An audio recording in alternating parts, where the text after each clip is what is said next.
ప్రదీప్ రంగనాథన్ కోలీవుడ్ దర్శకుడిగా ప్రయాణం మొదలుపెట్టిన ఈ కుర్రాడు ఇప్పుడు హీరోగా యూత్ ఫేవరెట్ అవుతున్న వైనం చూస్తూనే ఉన్నాం.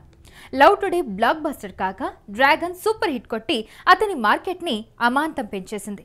తెలుగు నిర్మాణ సంస్థ మైత్రి మూవీ మేకర్స్ భారీ పారితోషికం ఇచ్చి మరీ డ్యూడ్ని నిర్మించారు. తమిళంలో తీసినప్పటికీ తెలుగులోనూ మంచి అంచనాల మధ్య రిలీజ్ చేసిన ఈ యూత్ ఎంటర్టైనర్కి కీర్తి శ్వరన్ దర్శకుడు. మరి ప్రదీప్తో హ్యాట్రిక్ కొట్టించేలా డ్యూడ్ ఉందో లేదో మనం ఒకసారి మన రివ్యూలో చూద్దాం.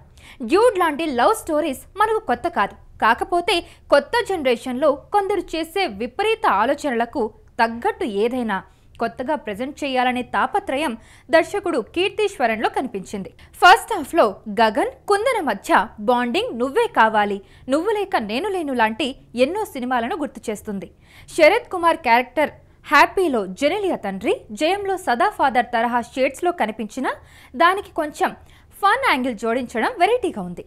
ఆర్యా 2 తరహా ట్విస్ట్ని ఇంటర్వెల్కి పెట్టిన కీర్తీశ్వరన్ అక్కడి దాకా ఒక మోస్తరుగా లాక్కొచ్చేశాడు. అసలు ప్రాబ్లం సెకండ్ హాఫ్లో మొదలవుతుంది.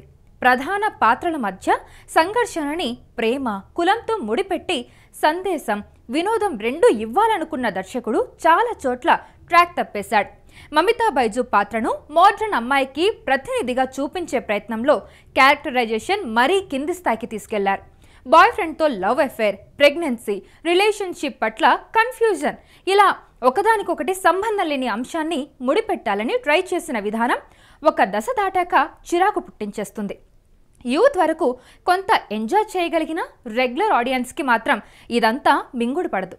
ప్రదీప్ రంగనాథన్ పర్ఫార్మెన్స్, పక్కింటి కుర్రాడిలా కనిపించే లుక్స్ యూత్కు వేగంగా కనెక్ట్ అయ్యేలా ఉన్నాయి. కాకపోతే లవ్ టుడే నుంచి అదే హ్యాంగ్ ఓవర్లో ఉన్నాడు తప్పించి ఆ జానర్ నుంచి బయటికి వచ్చి ఏదైనా కొత్తగా ట్రై చేస్తేనే నటుడిగా రుజువు చేసుకునే అవకాశం దక్కుతుంది. మమితా బైజు నటన పరంగా ప్రేమల తరహాలో మరోసారి మెప్పించింది. కాకపోతే పాత్రలో ఉన్న లౌడ్నెస్ వల్ల అక్కడక్కడ అతిగా అనిపిస్తుంది. నేహా శెట్టి సర్ప్రైజ్ ఇచ్చింది. శరత్ కుమార్ తన అనుభవంతో ఆది కేశవులని నిలబెట్టేశాడు. లేటెస్ట్ సెన్సేషన్ సాయి అభ్యంకర్ సంగీతం మరీ ఆహావోహో అనే రేంజ్లో లేకపోయినా బీజిఎం వరకు కంటెంట్కు తగ్గట్టుగా సాగింది. నికేత్ బొమ్మి ఛాయాగ్రహణం దర్శకుడి ఆలోచనల కన్నా మెరుగ్గా మంచి పనితనం చూపించింది. భారత్ విక్రమన్ ఎడిటింగ్ ఇంకొంచెం షార్ట్గా ఉంటే నిడివి తగ్గేది. మైత్రి నిర్మాణ విలువలు ఘనంగా ఉన్నాయి. అవసరమైనంత మేర రాజీ లేకుండా ఖర్చు పెట్టేశారు.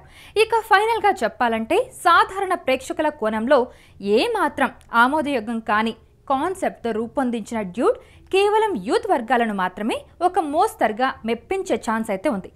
తనను ప్రేమించని హీరోయిన్ కోసం హీరో 2.5 గంటల పాటు కష్టపడడం అనే పాయింట్ ప్రదీప్ రంగనాథన్ లాంటి అప్కమింగ్ హీరో మీద వర్కౌట్ కావడం కష్టమే. కాకపోతే దీపావళికి పోటీ ఉన్న సినిమాల స్టేటస్ని బట్టి డ్యూడ్ పెరగడమో తగ్గడమో ఆధారపడి ఉంటుంది.